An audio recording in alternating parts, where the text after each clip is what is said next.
সৌরজগৎ বা solar system. সৌরজগৎ বা সোলার সিস্টেম মহাকর্ষীয় বলের প্রভাবে সূর্যকে কেন্দ্র করে ঘূর্ণায়মান জ্যোতিষ্ক মণ্ডলীকে সৌরজগৎ বলে। খ্রিস্টপূর্ব তৃতীয় অব্দে জ্যোতির্বিদ এরিস্টার্কাস প্রথম প্রস্তাব করেন পৃথিবী সূর্যের চারদিকে পরিভ্রমণ করছে, কিন্তু এরিস্টার্কাসের কথা মানুষ বিশ্বাস করেনি।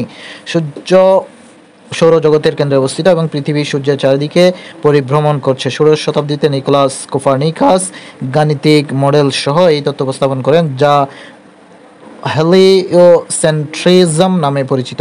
কোপারনিকাসের আধুনিক জ্যোতির্বিজ্ঞানের স্থপতি বলা হয় বা ফাউন্ডার অফ মডার্ন অ্যাস্ট্রোনমি হিসেবে পরিচিত। সূর্য বা সান। সূর্যের ব্যাস প্রায় 14 লক্ষ কিলোমিটার। সূর্যের ব্যাস পৃথিবীর ব্যাসের প্রায় 100 গুণ। সূর্য তার চারপাশে প্রদক্ষিণ করতে 25 দিন সময় নেয়।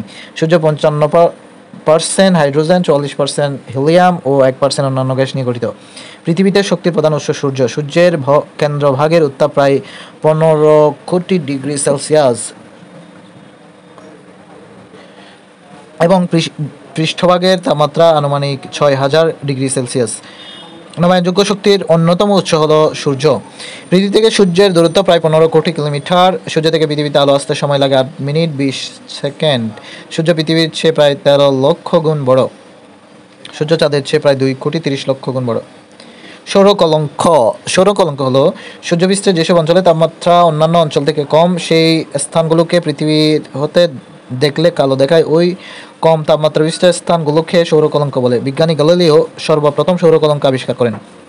সৌরঝলক। সৌরঝলক হলো সূর্য সাধারণত প্রতি 3-4 বছরে একবার কয়েক টন পরিমাণ চার্জযুক্ত হাইড্রোজেন ও হিলিয়াম আলোর ঝলকানি সহ মহাশূন্যে ছুড়ে দেয়। একে সৌরঝলক বলে। এই কারণে পৃথিবীর চৌম্বকক্ষেত্রে অস্থিরতা দেখা দেয়। ফলশ্রুতিতে টেলিফোন সংযোগ এবং ইলেকট্রনিক ট্রান্সমিশনে সাময়িক বিঘ্ন ঘটতে পারে।